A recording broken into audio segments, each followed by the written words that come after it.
Hello and welcome to Zero Point Energy, with a 0 point what we talk about and just as much energy. I'm Sean, And this is Jorge. and we are doing part 2 on our continuing story of Gundams and the war crimes we do. Okay. We just watched the last 3 episodes, episodes 4, 5, and 6 of Gundam Requiem for Vengeance, and this one is this one's heavy. Like the first 3 episodes are a great, like, they show the fear. They show the having to deal with just trying to survive, trying to escape this horrible, horrible thing that is just killing everything around you. And the second part is the trauma, the realities of war, the PTSD that comes about from being a survivor who has had to run from these horrible, horrible things. As well as the PTSD that comes with being so afraid for your life as well as the life of your families that you think that the only answer is to get rid of the enemy completely. Wipe them out. Genocide. Yes, I mean there are some heavy, heavy things in this, and I that's another one of those things that I would say is what makes this such a good entry into the Gundam franchise. Yeah, it's a short little OVA, but this is a wonderful thing. It really shows the realities of war and the struggle of these people. It's like soldiers are still people. They have to deal with these struggles. And you really see that coming through in the way Solari gives her speeches to inspire people, and the way she deals with situations as they just go to hell around her. They say that the best laid plan doesn't survive meeting the enemy. Nobody had any idea that that enemy would be fucking war crime Gundam. True, and honestly, the best laid plans in this part of the show are also not exactly good plans.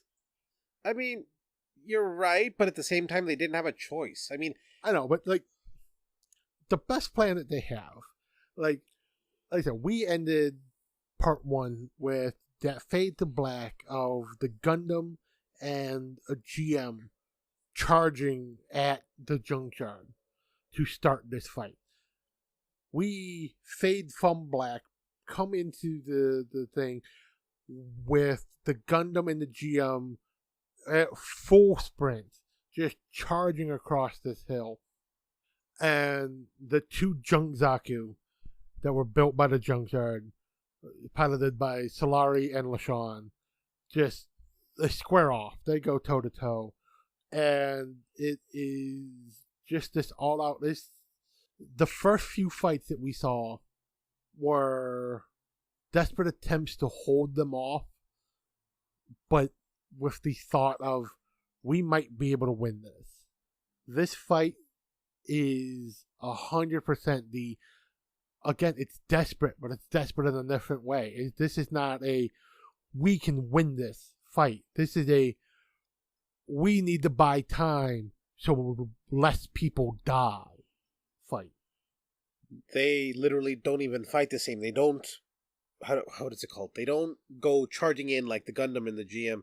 They literally bob and weave. They what's it called? Move out the way so that they can actually keep fighting.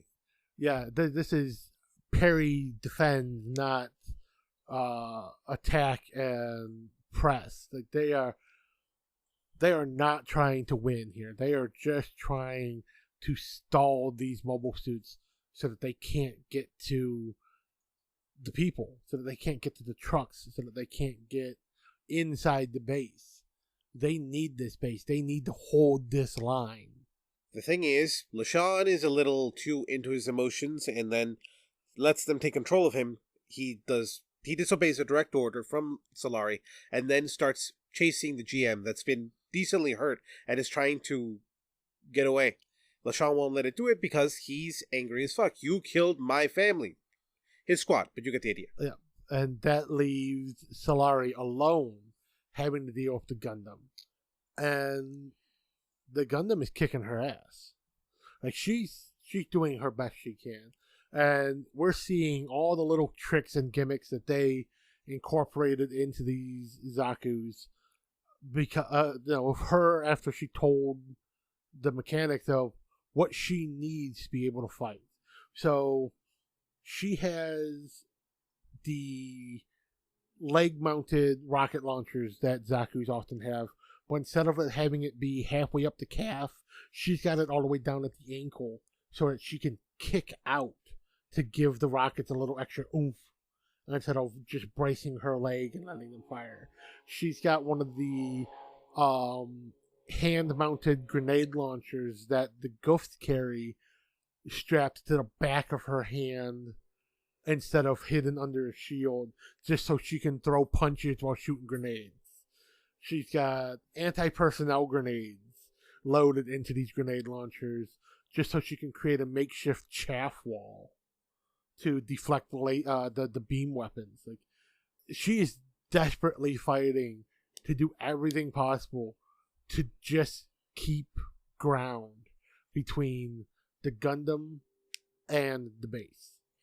Honestly, this kind of reminds me of Crazy Taxi, where you have to keep going, keep getting new people, keep putting more time on the clock. Like, that's exactly what she's doing. Yeah, like every new attack she does is restarting that timer and giving her that few more seconds. And every time the Gundam counters, she's running out of time. I mean, she literally... Okay, they're junk Zaku, but they made improvements, just like Sean said. They included armor as the tank treads from busted tanks to kind of take some force so that it doesn't just automatically hit the main body. And instead of putting Zaku shields on the shoulder, they've got the shields from some Jogugs, and they're double layered so that they can take more than one hit before they melt. Like I said, they've got rocket launchers and grenade launchers off of Zaku and Gof. They've talked about how they bored out the barrels so that they can get a little extra.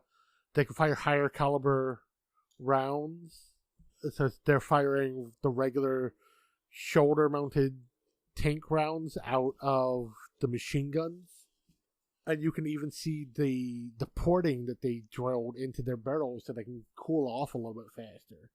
Hell, they even took the tanks, bored them out, put higher caliber munitions in them so that they could fire and give a stronger hit. Yeah, they have a Jogug cannon that's hanging off of a crane, and instead of the normal shoulder fired cannon that it has, they took they took a ship cannon and put it on its shoulder. It was weird, but effective. It was... Yeah. And the Gundam just eats it all. Okay, it did, but it did stagger. The bigger munition did make it stagger. That big cannon staggered it. Like, it hurt it. It knocked him off center a little bit. And honestly, like, props to Admiral Asshole. Major Asshole. Admiral.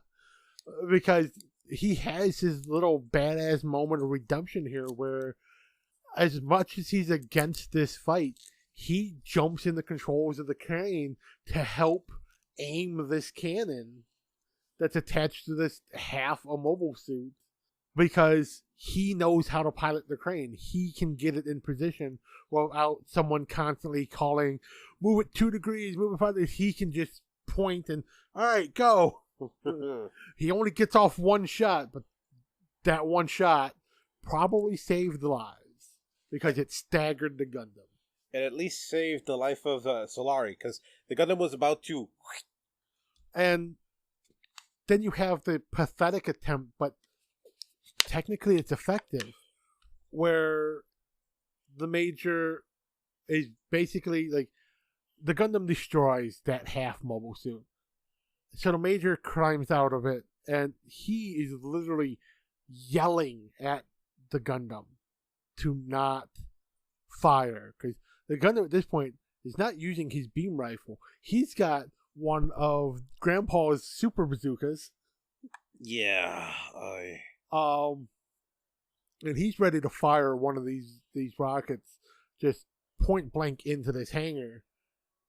And Major is just yelling, "Don't fire, don't fire." And to his credit, the Gundam doesn't fire.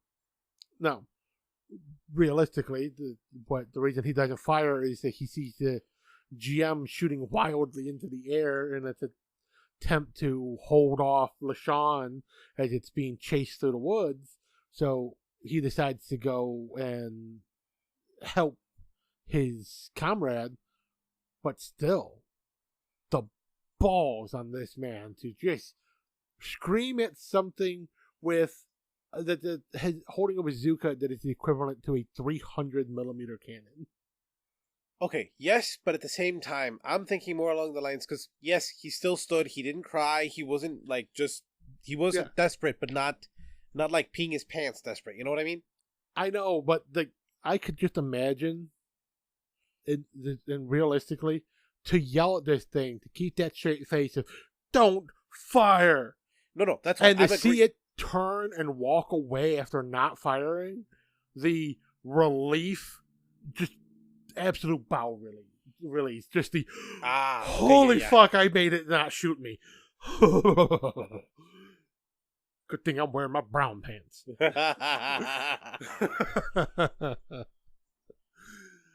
Oh, but yes, that was... Wait, they're space lords. Maybe part of their standard issue is those diapers that they give to astronauts. Most likely. It's entirely possible. So, yeah, that happens. And, I don't know, it's just... These parts are so good. And the voice acting is amazing. You're really hearing the emotion in these characters. And the animation is, for the most part, great on these faces. It's really showing the distress that these characters are going through, having to deal with this. Like, LaShawn just freaking out and going on this rage-fueled bender to destroy this one GM. After he realizes it's not as strong as the Gundam. And, like, you really see it in his face. You see it in his actions. You see it in the way he's piloting. He's lost control. He's not a pilot. He's not calculating. He's not aiming. He's shooting wildly. He's just burning up his boosters trying to, outrun this thing and outpace him. He chases him down. He is going to kill this pilot, destroy this mobile suit, even if it kills him. Until the Gundam comes round and stabs right through the back of LaShawn's Zaku. Because of this, obviously he's dead, and again we miss out on a nuclear explosion. No, LaShawn survived that one. He did? At this point, he survived it. Yeah. Okay, sorry. Yeah. Yeah, because after this is when the Gundam is going to kill LaShawn, and Solari comes out of nowhere with her one arm, because in every single fight Solari has with the Gundam, he cuts off her right arm. Basically, she always becomes dismembered. Yes, she gets physically disarmed. So she comes out with her one arm, shooting with the machine gun, saves LaShawn, and tells him to finish off the GM while she shoulder tackles the Gundam out of the way, and she also just starts unloading into this thing. And the Gundam, instead of trying to destroy either one of them, he jumps between the hail of bullets and the GM and uses his shield to deflect it. And Solari notices that the GM pilot is trying to eject. He's trying to get out. And she's yelling at LaShawn to stop firing. The pilot is ejecting. He's done fighting. And she has to physically grab the barrel of his machine gun to point it away. And the Gundam acknowledges this. Like, he doesn't shoot back. He doesn't do anything.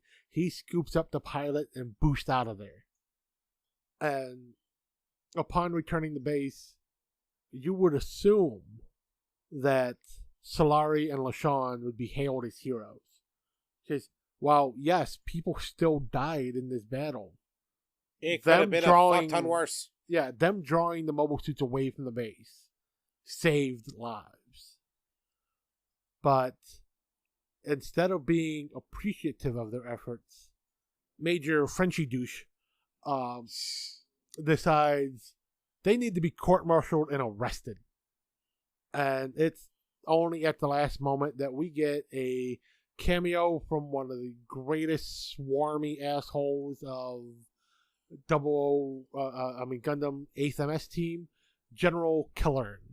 And Killern just uses his pure charisma and his ability to stroke every dick in Rome. Ego in the room. By the way, this character is canonically bi. And he convinces the Major that he is, such an amazing commander because, who else would have the idea to rebuild Zaku from junk and arm them to defend his base like a true Zeon warrior. And then he pulls Solari to the side and basically goes, hey, you're a really good pilot, and I need a favor. And he has the command keys to access some GMs. He's like, hey, the GMs, these things are mass-produced. They're getting cranked out and sent on the front lines, and they're kicking our ass. They are way better than Zaku, and we need to know how they work. So I need you to go steal me one or two. You're probably going to die, but hey, you're going anyways. You don't have a choice. Yeah, this isn't even just a suicide mission. This is you're really going to die, so prepare everything before you go. Yeah. So this brings us to the whole... Jorge said the best laid plans don't survive meeting the enemy. And I said there's no such thing as a well-laid plan in this show, because their plan is for Solari, Alfie, Haley, and Ander to disguise themselves as the enemy in Federation uniforms and everything, sneak into a base, steal 2 GM, and get back out of there. While we remind you that Haley has dyed her hair bright pink, has covered her entire body in pro-Zeon propaganda tattoos. Her neck and chest is the emblem of her unit, including her unit number. Zeon dog tags are digital glow in the dark, and hers is literally embedded as a dermal in her collarbone. Yeah. And she has Zeon tattooed across her eyebrow. That's what makeup is for. And the fact that the mission is at night. Which she doesn't put on. She doesn't, but yeah, it's weird. Like, she is doing everything in her power to not dress to military standard. Okay, to be fair, this is the future. They might have different military standards. Plus, the only country in the world that doesn't allow beards is the U.S. We allow beard, but you have to have a... special commendation. Yeah. That's what I'm said. We don't allow beards. The only time I've seen a soldier with a beard that is, considered a part of the uniform is for religious, Oh yeah, it's the religious thing. That's why there's so many Vikings in the military.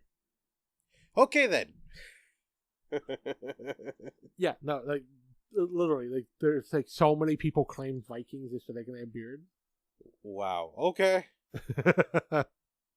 But, still, we get, in the real world, you got a lot of people who have to wear uniforms, and they have lightning bolts and snakes and all these fun, very, very hateful tattoos. And, usually they wear uniforms, mostly the police.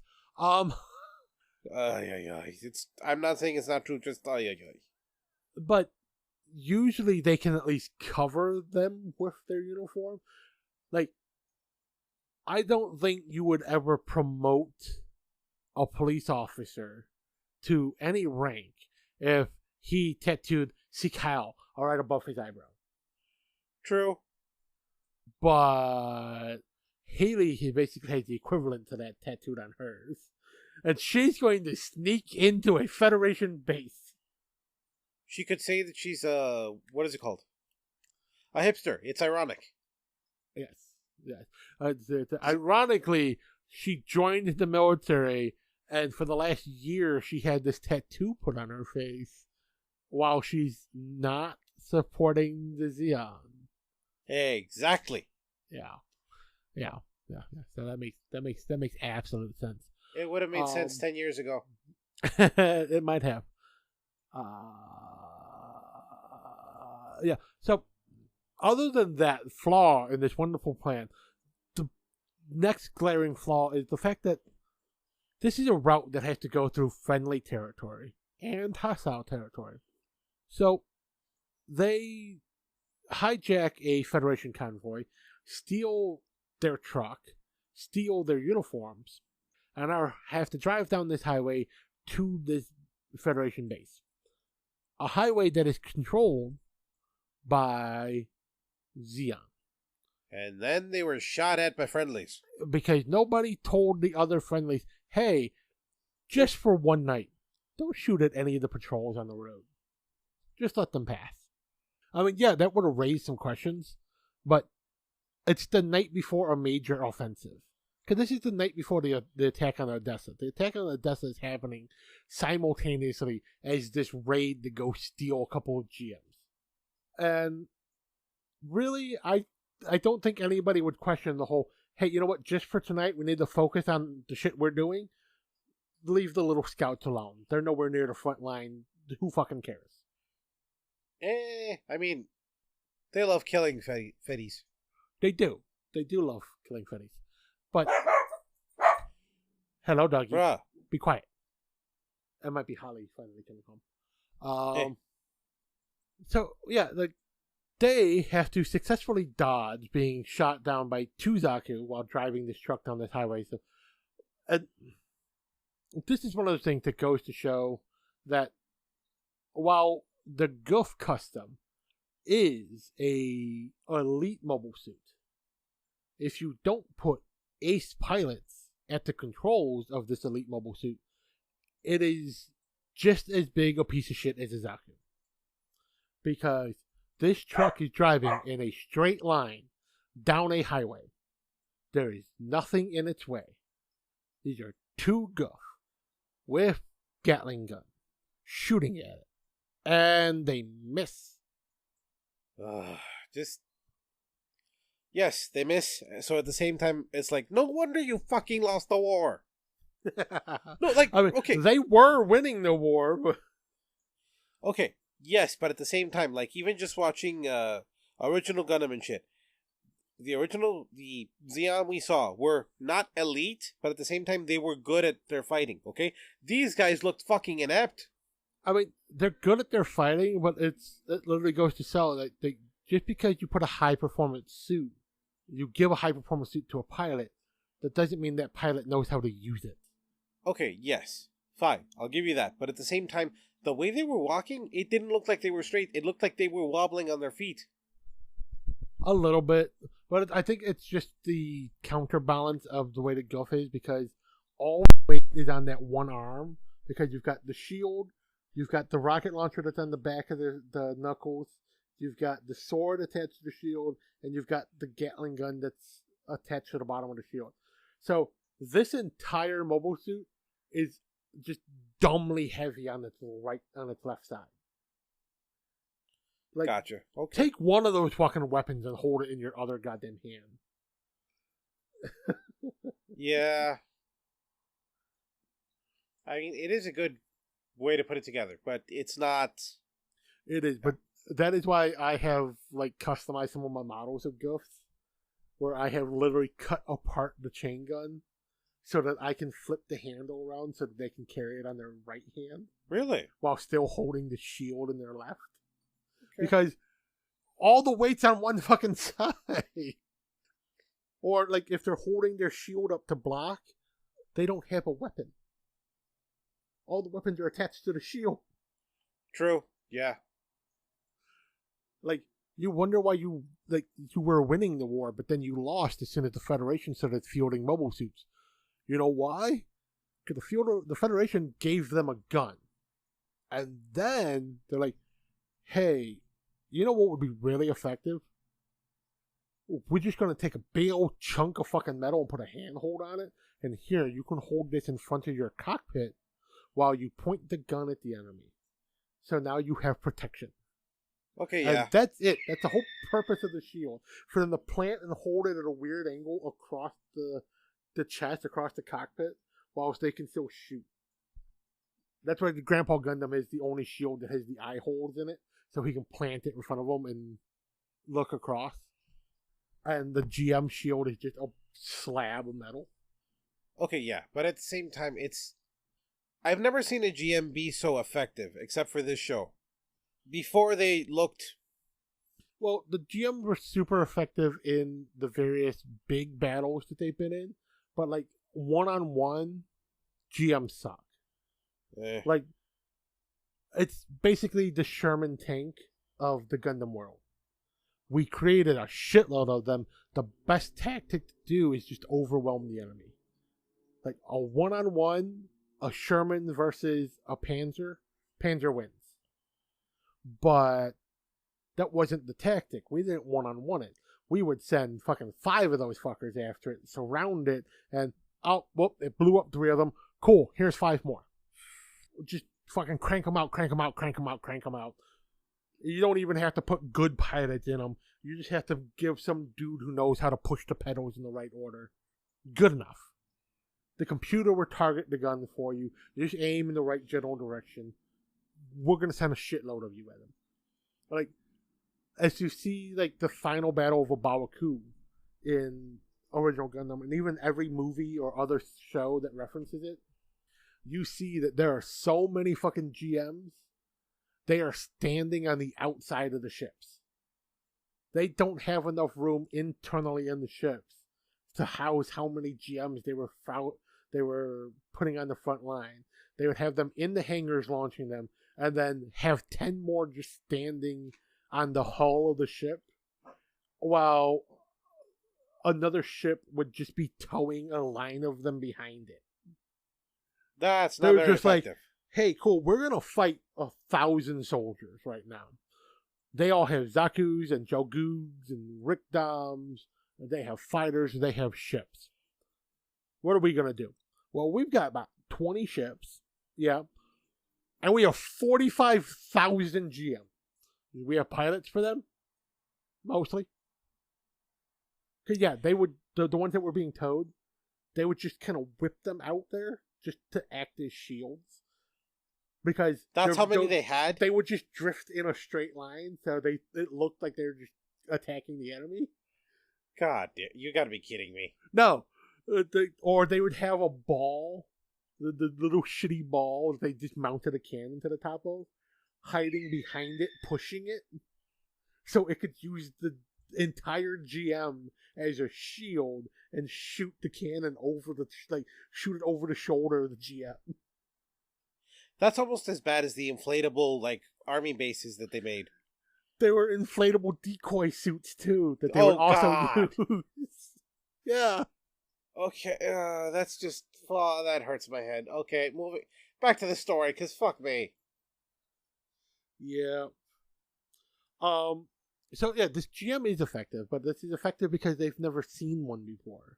They don't know the tactics. They don't know how it fights. Yeah. My phone's making fun Gundam noises because my fiance is texting me right now. All the fun times. So they go on this suicide mission and somehow manage to successfully get into this base, even though they had to walk there because running from the Guffs, they crashed their APC. And while walking around this base, Alfie manages to sneak aboard a GM, no problem. But fucking Ander, he dumb lucks, tries to get in one of the transport trucks to just, we don't need to power up the GM. We can just drive the entire fucking truck away with this thing flying on top of it. And he opens the door, and the driver's in there sleeping. And he gets startled, and he's just like, he very badly tries to intimidate this soldier into like, just like, he's being summoned to the command center, and he has to go and run. And he's putting on the tough guy act, and this driver is like, huh? What? Who? Okay. Alright, yeah, just stop fucking yelling, man. I just woke up. And he goes. But Andrew obviously didn't put any further thought into the fact that this guy's going to come back when nobody in the command center said that they wanted him there. And then come back with guards being like, what the fuck is going on? Yeah.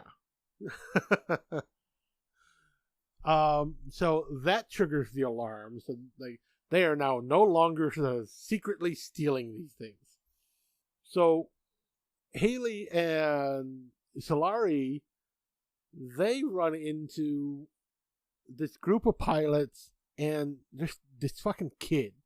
There's a little kid walking around on a military base. It's so fucking weird, so fucking random. This kid's maybe somewhere between 11 and 13. He's roughly the same age as Solari's son. He's a tween. He's a tween. By Gundam standards, he's also probably a twink. Do I want to know what that means? Not at the moment. Okay, moving on. Fun stuff. Oh, okay. If you know, you know. For those of us who have watched and read way too much Gundam shit. Moving on. Just, okay. They have a new type moment. They recognize each other. They have a new type moment. So they know exactly who each other are. And they just kind of go on their way. He doesn't try to stop her in that moment. She doesn't try to stop him. They just go. So the alarms are going off. And we learn that Ander, being a tanker, is a shitty soldier. Because he is in a single position, surrounded by the enemy, who are all firing towards him. There's literally no place he can point his gun where he is not pointing it at an enemy soldier. And he still misses every time he squeezes the trigger. It's because he was a transfer from the Empire. He used to be a stormtrooper.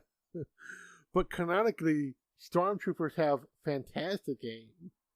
Because, remember, Obi-Wan says nobody's more precise with a blaster than a stormtrooper. Yeah, I still think he was being ironic with that one, but okay. No, I think he was still remembering back to the Clone War days. That's true. And he was remembering clone troopers. Clone troopers had impeccable aim. Agreed. That's why Anakin made Ahsoka train against troopers every single day.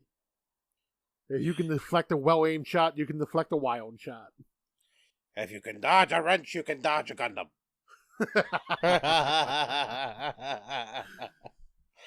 If you can dodge a truck, you wouldn't be an Insakai. You know, I don't know why. It always makes me think. There is a manga series. There's a light novel series about Truck-kun. Make the fucking anime. I want to see the anime about the sentient fucking truck whose only mission is at the beginning of every episode is he gets the orders of this person needs to be run over at this time in this part of the city. And then goes about his day of working his way through the city to time it so they can run these people over so that they can go to the other world. Good Lord, really? There's a manga of it. There's a fucking light novel of this. I want to read this. It's a sentient fucking truck. There's another one where it's a guy who drives the truck. And he's from another world. And you know how they always say, we use the strongest magic so that we could summon you here. Their strong magic was they sent a guy to their world years ago. He learned how to drive a truck. And he's just been murdering people for decades. To send them to the other world to be heroes. I can just imagine the interview, okay? Like, okay. It's a horrible job, but I fucking love it.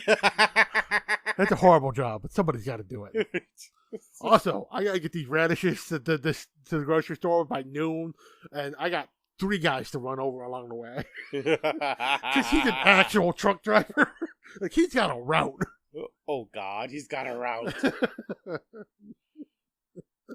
Imagine, there's a truck-kun in every major city. Amazon is the best isekai. Oh, dude. Two trucks fighting for the same dude. He's going to my world. I was told to send him to my world. How many heroes did you get last week? Only 1. We need 3 more. God damn it. They gotta be 4 cardinal heroes. Wait, that's why Japan has a population issue. Truck-kun! So many people being sent to isekais. They keep running over the young breedable men. Oh, God. Okay, that was a horrible joke. We know, but still, it was fucking hilarious and you know it. Honestly, the absolute best Truck-kun reference in any anime is the first 3 minutes of Zombieland Saga. Oh, God, yes. Oh, God. She's having her best fucking day. She's running out. Yay! Beep, beep, boom.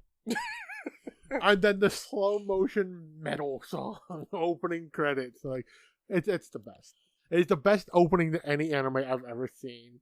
And it's the best non-isekai ever. Yeah, okay. I'll give you that. Truck-kun just demolishes her.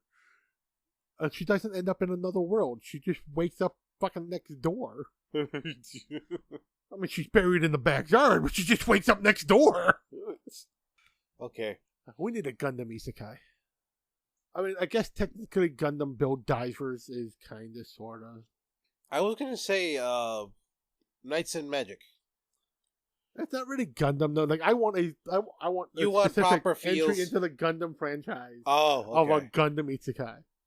Okay, yeah. That time I got teleported into a Gundam anime. That could work. Like, no. Make it one of the really long titles. That time I got reincarnated into a Gundam anime and I realized I fucking hate Gundam. That time I was reincarnated in a Gundam anime, but they made me a Haro. Oh, God. Oh, God. Oh, jeez. No, he's the Haro from Double O Gundam who just lock on. Wake up, lock on. That would be sad as fuck. That is how you end a season of Gundam right there. Just a final episode of this season where you kill off half the main characters. And just this Haro just wake up, lock on, wake up. Oh. Over and over through the fade to black. Like, no credits. It's just the fade to black with the Haro just go lock on, wake up. Lock on, wake up. Okay. Like, you know people can die of a broken heart? I'm gonna die of a broken heart because of anime. Fuck you. Jesus Christ. Hey, I have a broken brain because I've watched so much broken heart anime. Like, I love it though. I don't know why. I love feels anime. I love fucking, like, there are 3 things that I love when it comes to anime. Getting my heart ripped out and stomped on, existential crises, and giant robots. How are and you not Gundam manages to get all 3 in one, which is why I have been a lifelong fan of this franchise. How are you not a Berserk fan? Oh, because Berserk is just wrong. Like, I mean, especially 2016 Berserk. I don't disagree, but at the same time, it kind of fits here. They go too hard. That's the problem. They go too far.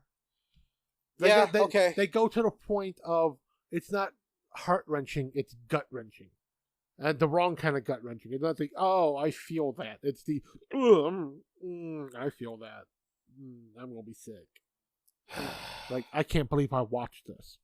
Watching Berserk is like watching that kind of porn that when you're done, you're kind of ashamed.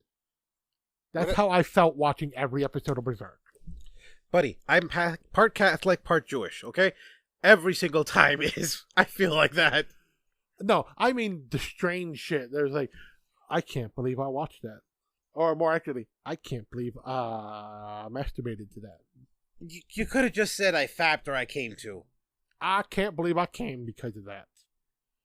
Yeah. Wow. Putting it in your favorites. God, no! Oh, God, no! Like, that is so wrong. I cannot believe I watched that. Click. Jesus. I'm going to put a hot link right over here. Oh, Jesus. You know it's true, though. The stuff that's always like, I can't believe I liked that. Like, what is wrong with me? Save link. Lord help me. Oh, jeez. There's no help.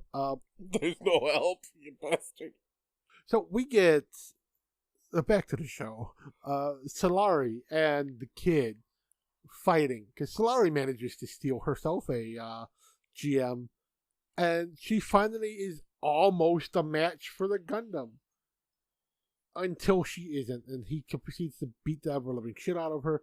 He not only cuts off her right arm, continuing the trend, he cuts off her left arm, then beheads her, but instead of just cutting off the head, he cuts a U and takes a chunk of the shoulder and the top of the chest with it.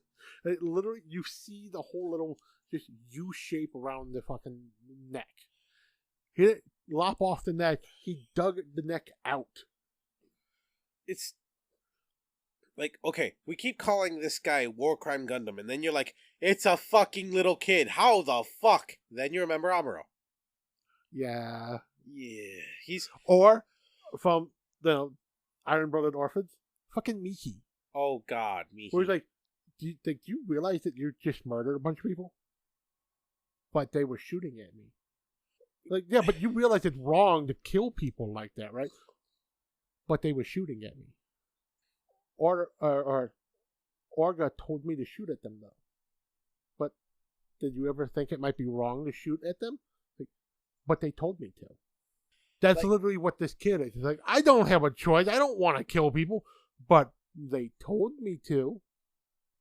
No, I think this kid's worse. I think it's more along the lines of, like, they told me to, and at the same time, I'm like, I don't want to keep doing this. I have to get rid of the enemy. I have to get rid of them all. Like, that kind of, like, I can't keep doing this, but I have to. He does. He has that.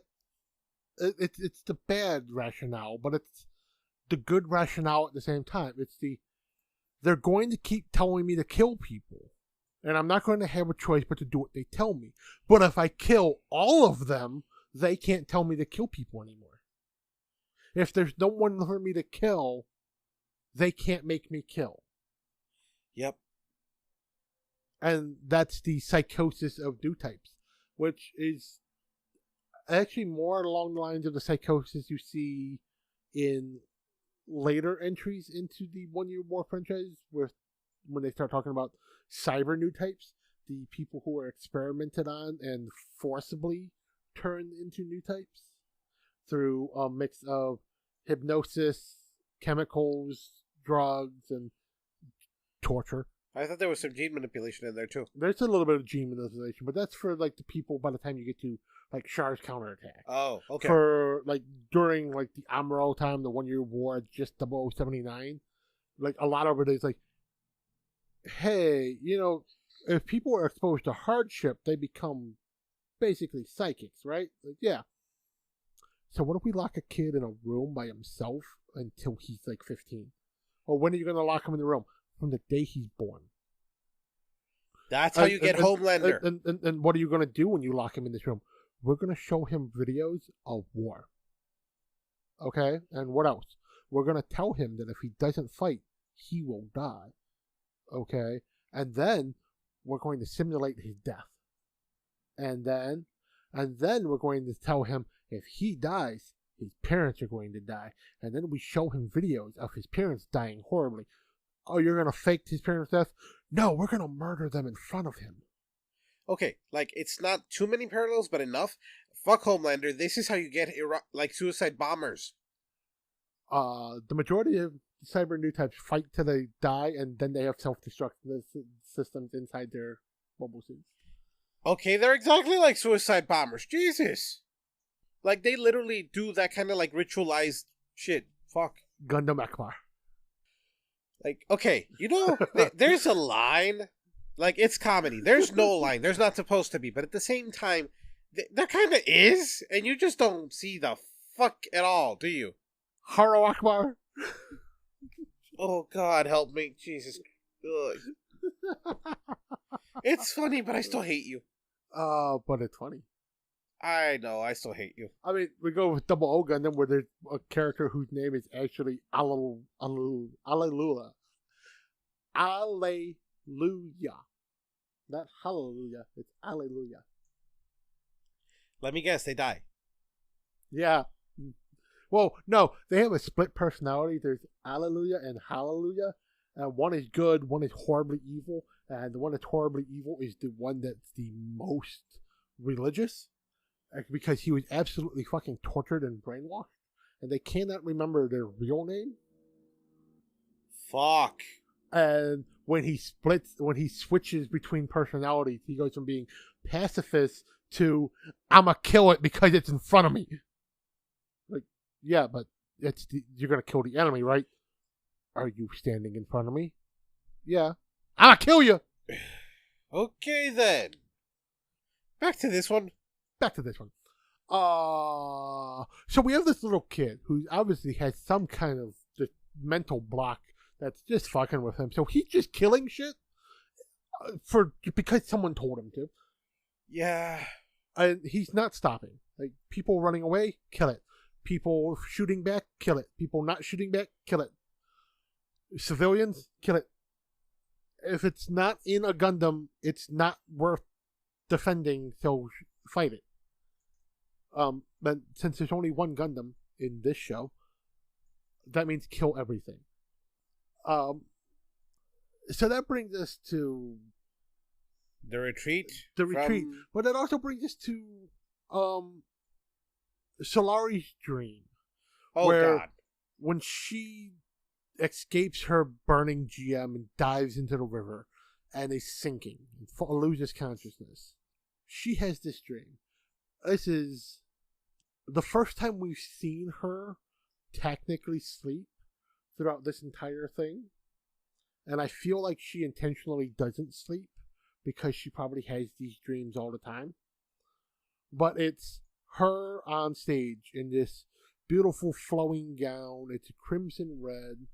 She's giving a concert because before the war she used to be a concert violinist, and she is playing beautifully. This is just a insanely complex solo that she's doing. She's playing it beautifully and wonderfully, and you see her dress starts getting longer and flowing and pooling around her until this crimson covers the entire stage. And then it washes over the side of the stage. There's this wave that goes out into this crowd, and we can see these silhouettes of what look like obviously soldiers watching her. But then as the wave crashes over them, the lights come up, and you see the rotting, decaying bodies of her husband, her fellow squad mates, other soldiers she's interacted with, who she's basically ordered to their death. And she can't stop screaming and crying. She's being confronted with the faces of the people she's killed, technically. These are people that, because of her actions, because of her words, have died. That's part of the burden of command. Because literally, every time you give an order where you know there's a possibility somebody's going to die, somebody will die. If not everyone. And while she's screaming and crying on the stage after giving this beautiful performance, these ghouls that are staring back at her are cheering and applauding. And are they applauding her breaking? Or are they applauding her music? Are they supporting her in their understanding of, I followed these orders willingly, knowing the consequences could be my death? Or are they mocking her with, you survived. You're going to go back to your life. You get to go back to playing violin. And we're dead. Or could it be a different type of taunt? It could be literally, yes, you're doing well. You're gonna keep fighting, and you're gonna die soon. We'll see you then. That's a distinct possibility. It just this okay. Psychological stuff is always very messy, and it's always kind of hard to imagine. Most of the time these days, psychoanalysts say stuff like Jung and their archetypes and shit. Some people still follow Freud. In this case, using a Jungian idea, I'd say that sorry, she sees herself as like with survivor's guilt, like she doesn't want to be here. She knows she has to be here, and at the same time feels guilty as fuck. Like you said, survivor's guilt. Yep. But at the same time, with the longing for her past life and wanting to get away from this, and being confronted with the reality of, nope, we're still here, bitch. Yeah. And that's entirely possible. And, you know, when she comes to after being patched up by the doctor and Oni. her squad mate, the doctor Oni. As you know, they saved her from drowning in the river, and you know, they repaired her Zaku, and they are on their way to the Odessa spaceport and the Odessa seaport to board heavy launch vehicles so they can return to space. And at first, she's like, "Finally, we can stop fighting. We can return, and she can go back to seeing her son." And she gives this speech about how she can't keep fighting and they shouldn't keep fighting. And Alfie is telling her that it's not her fault that LaShawn died, that her whole squad died. They knew what they were getting into. They were soldiers. They did what they were supposed to. They did what they were ordered to. They were doing their jobs. And your job as a soldier is to keep fighting, keep pushing, and to return to space. And it's not your fault. It's not their fault. It's the Gundam's fault. That bastard piloting the Gundam. It's just a little kid. He's scared. He doesn't want to fight us any more than we want to fight him. He just wants to go home to his family like we do. And she gives this beautiful speech, this well-articulated speech about how they shouldn't be fighting. They should just get going back to their families. And then she decides she needs to get back in her Zaku, join the fight, and sacrifice herself by not going back to her son. Okay, he's skipping a few things, but I'm going to skip some things. Yeah, okay. Okay, So like she decides to, she's going to help increase their odds of surviving this. You have the squad of Guffs, these 3 Guffs called Midnighters, and they are trying to take out the gun tanks that are in the city so that they can't shoot down the transports, and or they can't just bombard the spaceport and kill people before they can even get on the transports. So she decides she's going to join them. She's going to help even the odds. Now it's 4 mobile suits versus all of the tanks spread out across the entire city of Odessa. And they do a really damn good job. She did a really good job, but it literally goes down to her bit of badassery and the fact that she is such an ace pilot, even though she's piloting the junk Zaku, where they come upon these 2 columns set up in like artillery formation, just bombarding the shoreline. And she goes, "All right, you 3 take column 2, and I'll take column 1." Now, this is 3 Guffs versus 10 gun tanks, and 1 piece of shit Zaku that is welded together from parts of 5 other Zakus against 10 gun cannons. And she proceeds to tear the fuck through them. And whether it's the rage of being the last member of her unit that is firing her, the rage of a mom just trying to get back to her child, the fact that she actually is just that badass of a pilot, which would almost put her on par with Char, or is it because she's a new type? Like, whatever it is, she just total badass. Even to the point where at one point a gun cannon has her a gun tank has her literally dead to rights, almost point blank, fires the cannon at her. She turns, uses her heat hawk, and splits the round, while one of the goofs comes and finishes off the gun tank for her. Like, absolute badassery. Like, the whole scene is so beautifully animated and done, and the music is spot on. It really makes you feel for this. But then the Gundam appears, and the Gundam just right off the bat destroys 2 of the remaining Goths, and there's only 1 Goth left, and he's gonna charge in recklessly, pure rage, blinded by anger. Solari steps in and just holds him back, literally physically holds him back. And it's like, you're not in the right state of mind to fight this guy. You haven't seen what the Gundam can do. You can't win this fight. Go do what I tell you. Defend the spaceport. Deal with the rest of the gun tanks. I will handle the Gundam. And then he listens to her, and she proceeds to engage in combat with the Gundam, but she also starts talking to him. She activates the proximity communications so that she can talk to him because they're touching. And she's just trying to talk him down, and she's pointing out that, I know you don't want to fight. I know you're not bad. I'm just like, you don't have to fight us. You don't have to kill us. We are trying to leave. We don't want to fight anymore. We just want to go home.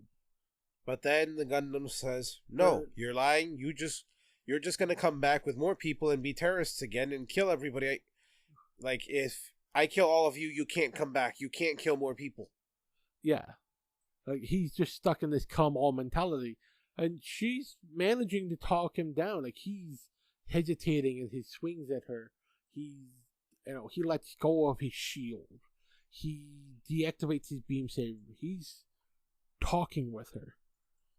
And that last Goth manages to circle back and stab the Gundam in the back. Straight through and through to what should be the cockpit. And when he pulls the sword out, the Gundam slumps to the ground. It's fallen. It's on its back. And you got the Goth, and you got a couple of Zakus that show up. And they're like, hey, all the HLVs, all the heavy launch vehicles are taken off. They're on their way to space. We won. We still got to get to the Zanzibar so we can get up to space ourselves. And Solari is just there, broken. Her Zaku's missing an arm. She's on her knees in front of the Gundam, and it's just like, I just needed more time. I almost had him talked down. He wasn't going to fight us. I just needed more time. And then we get this ending narration of her showing that she's moved on. She's repaired her Zaku. And she's joined the Zeon Remnant. The Zeon Remnant in Africa, where the heaviest of the fighting is still going. Where Zeon and Federation forces are fighting, literally fighting to the end. These are the last remaining Zeon soldiers on Earth, fighting it out all through December and a little bit into January and stuff. People who don't know or just don't acknowledge that the war has ended. But her narration also ends with she hates that the war has come to the point where children have been recruited to fight. So she's going to stay on Earth. She's going to protect Zeon children, the Federation children. She's going to make sure that children no longer have to fight in this war. But her doing that means she is abandoning her own child, who is in space, presumably on side 3, living at the colony, who now no longer, like, his father died a few weeks ago, and now his mother has abandoned him. And again, she cared about the new type war crime Gundam, but because of that, personally, my theory is she got infected by his psychosis, and now she feels she has to fight because her last remaining words are ending all wars that would force children to fight. So kind of fits, at least in my headcanon. But at the same time, she's doing the same thing as Che Guevara, okay? She's abandoning her family and going off to fight. Like, your responsibilities are at home. And not because she's a woman. I feel the exact same way about Che Guevara. What the fuck was he doing fighting a war when he should have been at home taking care of his wife and kids? Yeah, like she even makes sure that her husband's watch, like she gives it to Alfie because he's going off in space. She's like, I don't make it. Give this to my son. Because she is assuming what she's doing when she steps off of her transport and gets back into her Zaku, is she's going on this last stand suicide mission to make sure everyone else survives. Well, she survives. She has more than enough chance to return to space, to return to her child, to try to move on and have some semblance of a life. Like, she wants to make sure no kids have to fight in the wars like this. She can do that from home. She can open an orphanage for all the hundreds of thousands of war orphans who were just created by this war.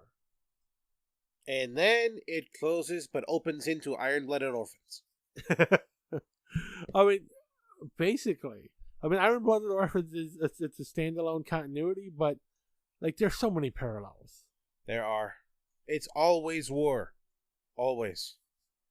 And you get other parallels with like future installments in the Universal Century where like you've got, I mean, a big part of the story of Narrative Gundam is these kids who survived the colony drop on Sydney. Like they grew up in the just near the crater, so they become soldiers. They learn to fight because they don't want that to happen again. While of course in their lifetimes it has happened 2 other times, because they're not survivors of the first colony drop in Sydney, the one that happened at the beginning of 0079. They're survivors of the second colony drop at Sydney, the one that happened in 0083 Stardust Memory. Oh, jeez.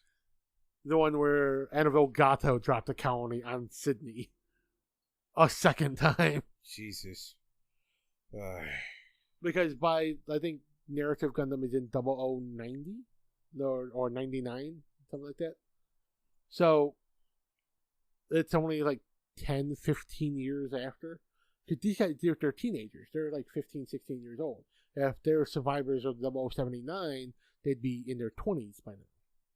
Because they're shown to be like 10, 12 years old when they're playing as little kids in the crater.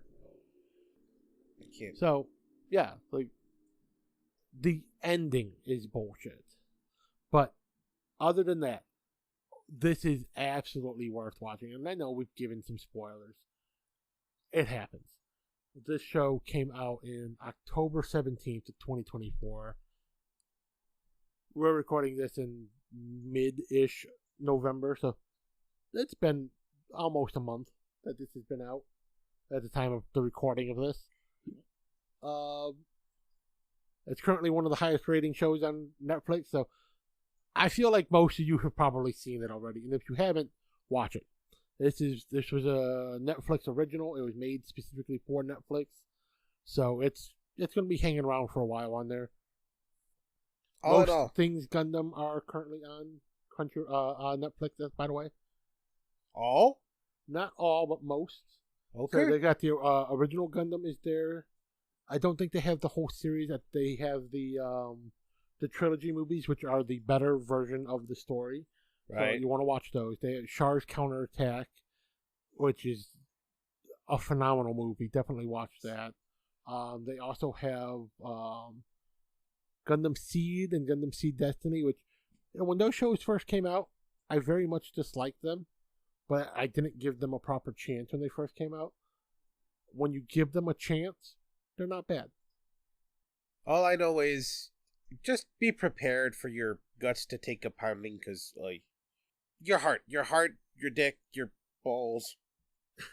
I mean, it's worth it. Gundam is an amazing story, but at the same time, just be prepared. It hurts like a bitch. It does, especially depending on which show you watch. Like, there's not too many heart-wrenching moments in the original Gundam, but by the time you get to War in the Pocket, which, or 8th MS Team, Double 83 Stardust Memory, Zeta, Double Zeta, like, Zeta is absolutely it hurts because the final episode is you get this main character Camille. This entire show, people have been shitting on him and shitting on him and shitting on him because his name is Camille. It's like, oh, that's a girl's name. They're like, no, Camille is a boy's name. Yeah, well, that's spelled Camilla. So, it's Kamille. Hey. Pronounced Camille, spelled Camilla, or Camille. And he's constantly defending that it's a boy's name, that he's a boy, that he hates bullying, he hates the war, he doesn't like having to fight. And then his father gets taken prisoner, and he accidentally kills his father. Shit. Then his mother is taken prisoner, and he blows up his mother. He is responsible for the death of his parents. All because he wouldn't listen. Like, these were events that could have been stopped, but he chose not to listen and do it, trying to do it his own way, and that's the wrong way. And it keeps going, and his new type powers get stronger and stronger. He literally becomes Gundam Jesus for a moment. And then in the final battle, he connects with the universe. He literally becomes the Gundam. And it breaks him. And in the final scene of the show, the final episode, is them dragging his comatose body out of his cockpit and a fade to black while they're trying to get him medical attention. Jesus Christ. And the opening scene of Double Zeta, because Double Zeta starts, like, even canonically, like, in the real world when the show started, it started the next week after. So the first episode of Double Zeta takes place immediately after it even aired immediately after the final episode of Zeta.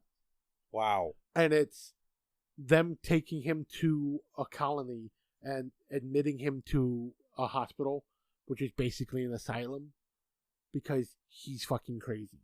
Because he couldn't disconnect his mind from the Gundam, and he couldn't disconnect himself from all the atrocities he committed fighting in this war.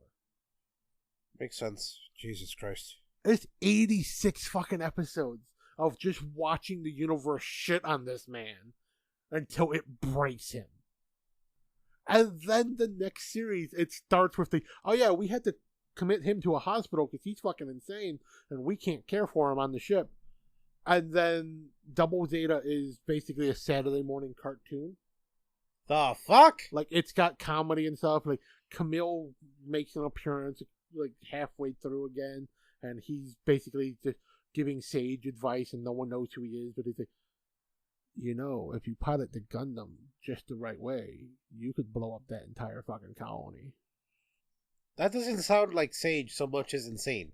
Well, it's like, the only way they're going to defeat this one thing is if they blow up this vacant colony. So okay. They can use the explosion to stop something. And he's just like, if you aim that rifle 3 degrees to the right and activate the boosters at just the same time as you squeeze the trigger, you can blow that up with one shot. It's like, what did you say? Gundam's bad. Okay, then. The enemy is coming and will be here in exactly 30 seconds. If you point that rifle exactly 5 degrees down, you can take them out before they even come around the corner. Did you say something? I see the enemy! I'm scared! The universe is a constantly expanding whole, and we cannot ever escape it. What? I think I soiled myself. Okay, this sounds like somebody saw. They literally Rain Man'd him. I was gonna say this sounds like they saw a Rain Man and then they decided to make Dustin Hoffman stupider. It's Gundam Slingberry. God. I like mustard on my french fries. Okay. We gonna kill the Zeon today. Okay, look. Basically, Gundam is one of Gundam the is most great. awesome... Gundam is life. Gundam is scary. I wouldn't go that far. Kind of. Look, Gundam is one of the greatest anime out there. It's also one of the most painful and in the feels that you will get, but it's also all very real. Very good life lessons, and it's not even overt about it. It's very, very No, they dramatic, do a great job, especially the series that follow the 1 Year War, or just anything set in the Universal Century, so it follows the struggles of the Federation versus the Zeon, or even the Federation versus itself, with the AU versus the Titans. Yep. And it's the horrors of war, the realities of war, the fact that it's not always black and white. You don't always know who the bad guy is, because everybody does bad things for the greater good. So, I think that's where we're end tonight. This is by far one of the best things in the Gundam franchise. This is one of my new favorites. It's one of my favorites of the Gundam Universal Century. I highly recommend watching it. Just be ready for the horrible ending. Other than that, this thing is freaking amazing. The very ending is it sucks. It's a bad ending. Everything else about this is great. The animation is beautiful. The music is top notch. The voice acting is phenomenal. My dog's making noise again. My beautiful fiance just came home from a fun night playing with a sloth. But with that, I think it's time to say goodnight, goodbye. Keep the faith. Be good to one another. Bye-bye. Bye-bye.